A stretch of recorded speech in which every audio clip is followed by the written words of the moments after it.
আমার মনে হয় আমার লাইফে আমি যতটুকু সংগ্রাম বা স্ট্রাগল করে এ পর্যন্ত আসছি, খুব কম সংখ্যক খামারই আছে যারা এই পর্যন্ত আসছে। কারণ হচ্ছে গিয়ে আমার আসলে ভাই ধরতে গেলে তেমন কোনো পুঁজি ছিল না, যেটা সত্যি কথা। মাত্র ৬,০০০ টাকা পুঁজি দিয়ে আমার যাত্রাটা শুরু।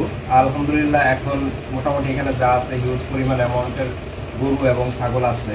তো আপনারা যারা তরুণ উদ্যোক্তা বা যারা উদ্যোক্তা হতে চাচ্ছেন, তো তাদের উদ্দেশ্যে বিশেষ একটা কথা, সেটা হচ্ছে গিয়ে অন্য যা কিছুই হোক কিন্তু আপনারা হালটা ছাড়বেন না। হ্যাঁ, মানে এটার জন্য অনেক কিছু আমাকে ত্যাগ করতে হয়েছে, অনেক কিছু অনেক কথা শুনতে হয়েছে, পরিবার, সমাজ, আশেপাশের মানুষ অনেক কিছু বলছে, তারপরেও কিন্তু মানে আমাকে কেউ থামাই রাখতে পারে না কথা।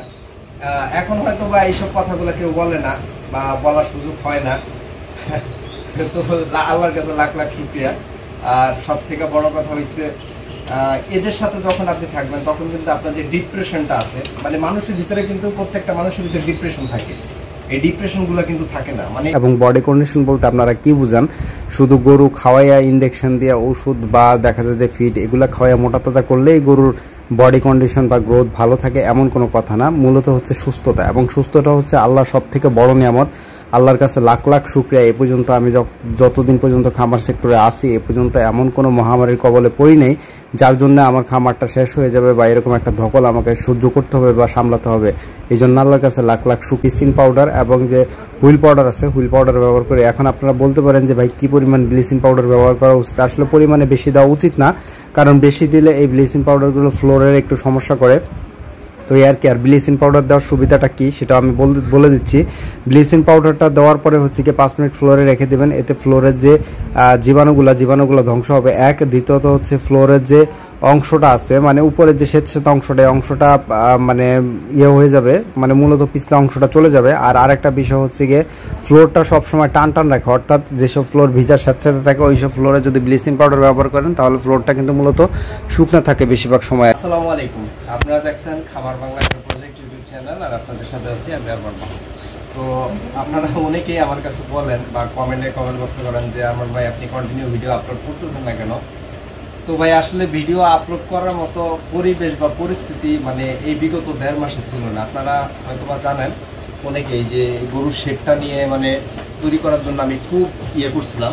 তো লাস্ট পর্যন্ত এবং ছাগলের যে শেডটা আছে এটা কনস্ট্রাকশনের কাজটা শেষ হয়েছে। তো কিছু কাজ বাকি রয়েছে, সেটা হচ্ছে কি মশারির যে সেটিংটা এইটা। আর সব থেকে বড় কথা হয়েছে কি খামারের সব থেকে শান্তির জায়গা কোনটা জানেন?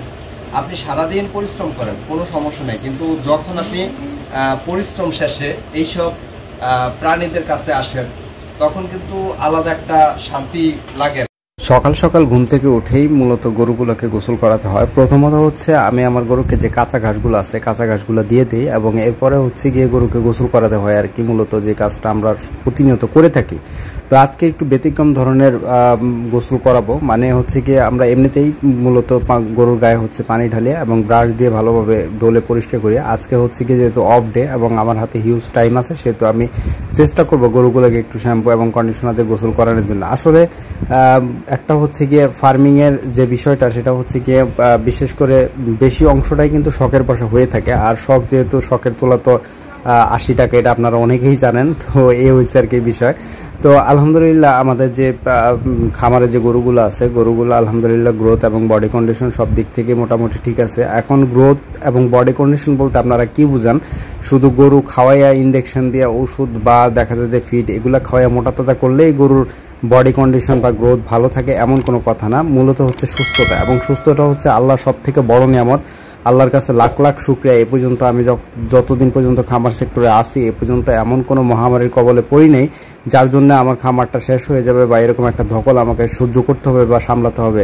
এই জন্য আল্লাহর কাছে লাখ লাখ শুকরিয়া। মানে শুকরিয়া আদায় করাটা মানে এটা সবার জন্যই মঙ্গল, বা মানুষকে অবশ্যই আল্লাহর শুকরিয়া আদায় করতে হবে, এই আর কি বিষয়টা। তো আমি হচ্ছে গিয়ে বারবার আমাদের যে ষাঁড় গরুটা আছে ষাঁড় গরুটার যে গাটা হচ্ছে গিয়ে শ্যাম্পু দিয়ে ভালোভাবে ডলে দিচ্ছি এবং হচ্ছে গিয়ে ও হচ্ছে গিয়ে মানে খুব আরামেই আছে আমার কাছে যেটা মনে হয়, যেহেতু এখন শীতের দিন শেষ হয়ে গরমের একটা উপদ্রব পড়ছে। তো সেই ক্ষেত্রে হচ্ছে গিয়ে ওকে আমি যেভাবেই রাখি বা যেভাবেই ডলে দেওয়ার চেষ্টা করি ও কিন্তু ওইভাবেই জিনিসটা ভালোভাবে নিচ্ছে আর কি। তো যাই হোক, এ হয়েছে অবস্থা। আর সব থেকে বড় কথা হয়েছে গিয়ে আপনারা যখন খামারের পশুগুলোকে পরিষ্কার পরিচ্ছন্ন করে রাখবেন আপনাদের নিজেদের কাছেই কিন্তু আলাদা একটা তৃপ্তি লাগবে এবং ওরাও যখন থাকবে তখন কিন্তু ওরা জীবাণুমুক্ত থাকবে এবং দেখা যায় যে খামারে কোনো প্রকারের রোগবালাই আক্রান্ত হওয়ার পসিবিলিটি অনেক কম থাকবে। তো আমি ওর হচ্ছে গিয়ে যেই জায়গাগুলো আছে বিশেষ করে পায়ের নিচ বা পেটের নিচ এই জায়গাগুলো ভালো করে ডলে দিছি। এরপরে আসলাম ওর মার কাছে, অর্থাৎ আমাদের যে গাভী গরুটা আছে গাভী গরুটার কাছে।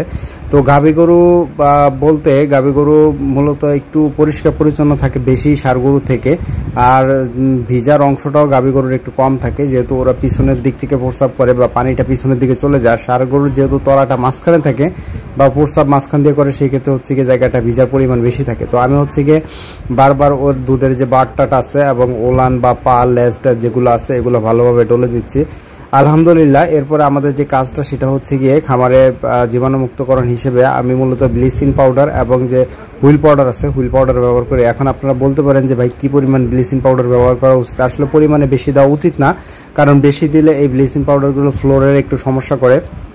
তো আর কি, আর ব্লিচিং পাউডার দেওয়ার সুবিধাটা কি সেটা আমি বলে দিচ্ছি। ব্লিচিং পাউডারটা দেওয়ার পরে হচ্ছে কি 5 মিনিট ফ্লোরে রেখে দেবেন, এতে ফ্লোরের যে জীবাণুগুলো ধ্বংস হবে এক। দ্বিতীয়ত হচ্ছে ফ্লোরের যে অংশটা আছে মানে উপরের যে স্বেচ্ছাত অংশটা মানে হয়ে যাবে, মানে মূলত পিছলা অংশটা চলে যাবে। আর আরেকটা বিষয় হচ্ছে গিয়ে ফ্লোরটা সবসময় টান রাখে, অর্থাৎ যেসব ফ্লোর ভিজার স্যাঁতস্যাঁতে থাকে ওইসব ফ্লোরে যদি ব্লিচিং পাউডার ব্যবহার করেন তাহলে ফ্লোরটা কিন্তু মূলত শুকনো থাকে বেশিরভাগ সময় আর কি। এ হয়েছে গিয়ে ব্লিচিং পাউডারের অবস্থা। আমি যখন ব্লিচিং পাউডারগুলো ছিটিয়ে দিচ্ছি গরুগুলা কিন্তু ওইখান থেকে চাটার চেষ্টা করতেছে। মূলত এই কাজটা কখনো করতে দেওয়া যাবে না, এটা করতে দিলে কিন্তু বড় রকমের সমস্যা হতে পারে। তো আপনারা হচ্ছে কি এই কাজটা খুব সতর্কতার সহিত করবেন এবং ব্লিচিং পাউডারগুলো ছিটানোর পরে ঝাড়ু বা দেখা যায় যে ব্রাশ, যদি আপনাদের কাছে ব্রাশ থাকে বা ঝাড়ু থাকে ঝাড়ু দিয়ে এভাবে ভালোভাবে ডলে পরিষ্কার করবেন। পরিষ্কার করার পরে 5 মিনিট রেখে দিবেন, এতে কিন্তু মূলত যে ময়লা আছে বা জীবাণু আছে এটা কিন্তু আপনার চলে যাবে, বা যে স্যাঁতস্যাঁতে অংশটা আছে বা পিছলে অংশটা আছে পিছলে অংশটাও কিন্তু চলে যাবে।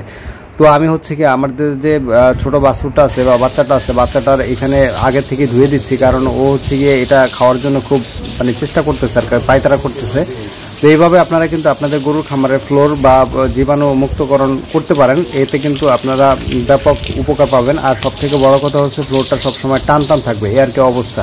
তো কাজের শেষে আমরা যখন খামারে গরুগুলার কাছে থাকি তখন কিন্তু একটা আলাদা মানে তৃপ্তি লাগে আর কি। দেখেন আপনারা ব্লিচিং পাউডার দিয়ে ধোয়ার পরে কিন্তু ফ্লোরটা টান হয়ে গেছে, এই আর কি অবস্থা।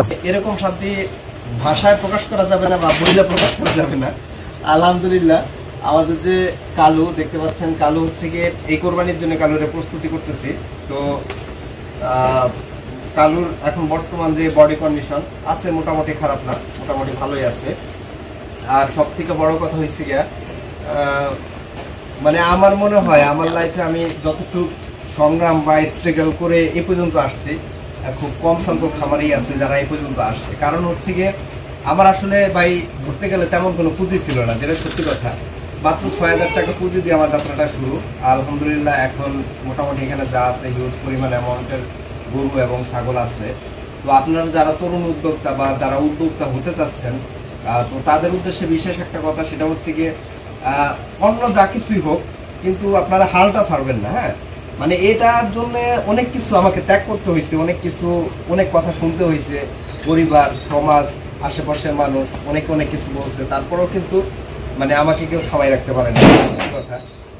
এখন হয়তো বা এইসব কথাগুলো কেউ বলে না বা বলার সুযোগ হয় না, তো আল্লাহর কাছে লাখ লাখ শুকরিয়া। আর সব থেকে বড় কথা হয়েছে এদের সাথে যখন আপনি থাকবেন তখন কিন্তু আপনার যে ডিপ্রেশনটা আছে, মানে মানুষের ভিতরে কিন্তু প্রত্যেকটা মানুষের ভিতরে ডিপ্রেশন থাকে, এই ডিপ্রেশনগুলো কিন্তু থাকে না। মানে এদের ভিতরে থাকলে আপনার কাছে মনে হবে না আপনি একটা ছত্র ছায়ার ভিতরে আছেন, একটা সাপোর্টের ভিতরে আছেন, বা দেখা যায় যে এদের যে একটা ভালোবাসা মায়া মমতা এটা কিন্তু অনেক বেশি। তো যাই হোক দর্শক, আজকের ভিডিওটা অত লং ভিডিও না, শর্ট একটা ভিডিও।